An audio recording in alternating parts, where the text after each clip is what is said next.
Jordybaby.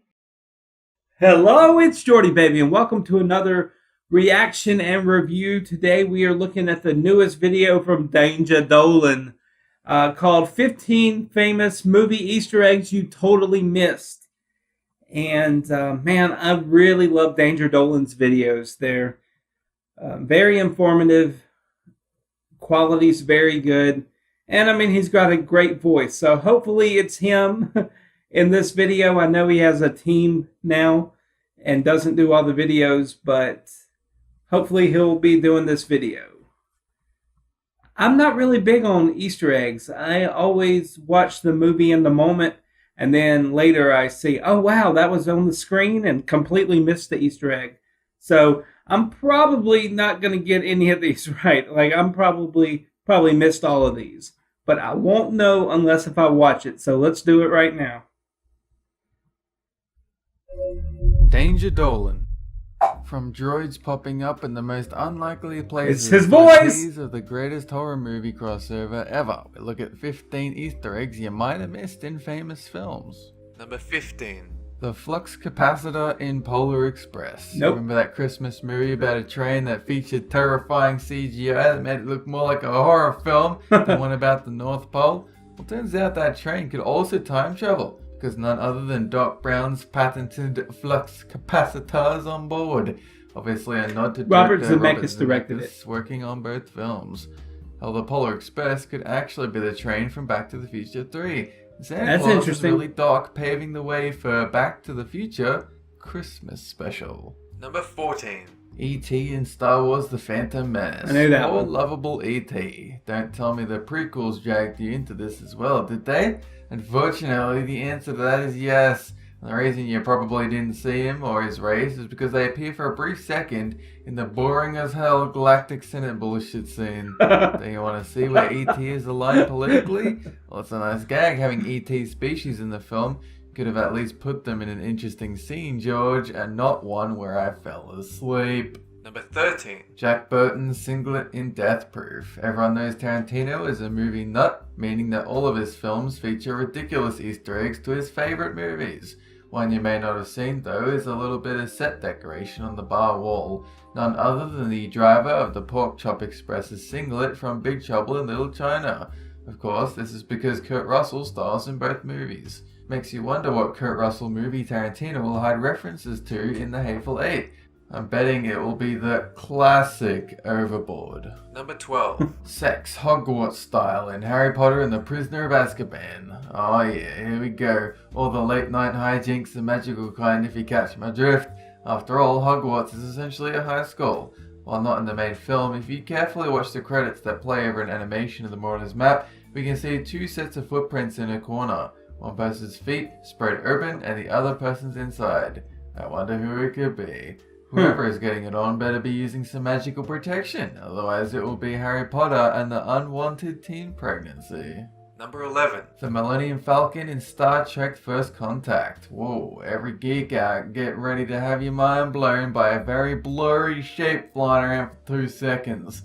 Yes, these two icons of science fiction existed briefly in the same place when sound effects artists placed the CGI model for the Millennium Falcon into First Contact's opening battle with the Borg. Though Han Solo's ride can barely be seen, it's a nice little Easter egg for fans of both franchises and for people who like blurry, flying shapes in space. Number 10. Peabody and Sherman in Back to the Future. In a trilogy full of references to other science fiction characters, it's no surprise you might have missed the one to our favorite time-traveling dog. When Marty arrives back in 1955, he ends up on the Peabody family farm. He just happened to have a kid named Sherman.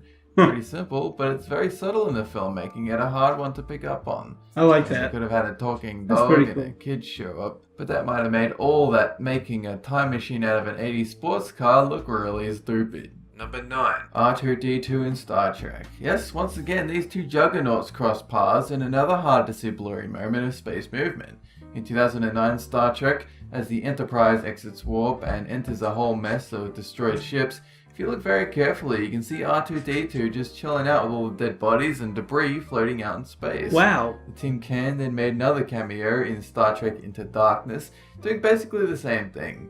Considering J.J. Abrams is now directing The Force Awakens, you can bet that these two franchises will clash again.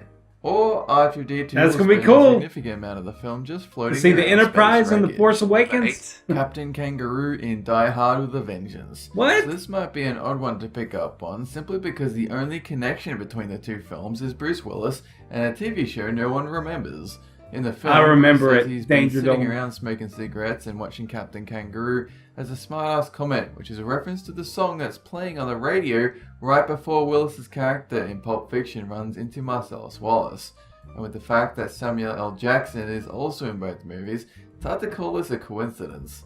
But maybe Bruce just really likes the Statler brothers. Number 7. Bob Kane's drawing in Batman. Back before Stan Lee was popping his head up in every one of Marvel's films, DC were finding more creative ways to honor their superhero creators. In 1989's Batman, we that's see a cool. nice Yeah, little Easter I egg remember to that. comic fans when we are shown an artist's impression of what the Batman looks like, and whose signature is on the cartoon? None other than Bob Kane, the father of Batman himself. It's a nice little touch that doesn't break the film to say, hey look, we're doing a tribute. Do you get it? Number 6. Armin Tamzarian in Godzilla. No, not the good American Godzilla film. I'm talking about the 1998 trash fest that happens to have this Easter egg. So when Godzilla chases Ferris Bueller in Taxi, we see the taxi driver ID reads Armin Tamzarian, the real name of Principal Skinner in The Simpsons. This was probably slipped That's in cool. because the voice of Skinner, Harry Shearer, appears in the film. It's a hard reference to pick up, even if you get to read the ID in the brief time it's on screen. But hey, maybe it's a coincidence. I know like 5 guys named Armin, and Tamzarian is my middle name. Number 5. Pac-Man in Tron. So Pac-Man in a Yeah, I've game seen that movie one. about video games. Surely everyone must know about this one. Wouldn't he be a character in the film Wreck-It Ralph style? Well no, Pac-Man can easily be missed as he spends all of 4 seconds on screen. On a screen. As our villain looks at a computer screen on the grid, Pac-Man is a tiny part doing his eating yellow dots thing. It's a nice little touch that probably was more noticeable on cinema screen, but on a TV it's really difficult to catch, that yellow bastard. Now I know how the ghosts feel. Number 4. C-3PO and R2-D2 Yep. in Raiders of the Lost Ark. Oh man, how could you possibly miss 2 droids roaming around a temple? What are you, a stormtrooper? Well, I understand if you did, considering they appear only as wall carvings on a temple wall. Obviously being a call out to George Lucas's involvement in the franchise, as well as Harrison Ford being a nice subtle reference for fans. That said, you have to wonder, did the droid duo visit early human civilization? That's it guys, the mystery is solved, the pyramids were built by droids. Number 3. Freddy's Glove and Evil Dead 2. Looking Oh, for more wow. evidence that Freddy vs. Jason vs. Ash could still happen? Well, check out this reference to the Dream Demon himself. In the scene where Ash goes to deal with his girlfriend's possessed head, we see Freddy's Okay, I iconic did see glove that. appear on the door of the tool shed. This was in response to Wes Craven showing parts of Evil Dead in A Nightmare of Elm Street. Though you can't help but wonder how awesome it would be when 2 of horror's greatest one-liner generators go against each other in a fight. Freddy would probably make fun of Ash's boomstick. Number 2. Where's Wally in Apocalypto? Of course, that's why I can never find him in the damn books. He was on a pile of dead bodies in ancient South America. Wally, or Waldo as he's known in some places, pierced for a split second with an arrow through his cranium atop the bodies of slaughtered Mayans.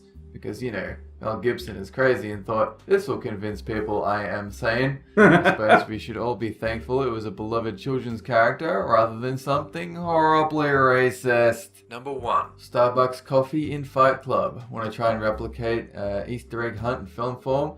Well, don't bother. David Fincher already beat you to it. Literally every scene of the film is said to contain one of the mega franchise's coffee cups lying around somewhere. So now next time you watch it, you can go hunting for cups. What a fun game.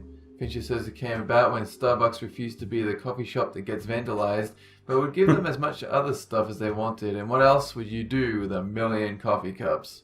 That's it for this countdown. Have a good one! All right, man.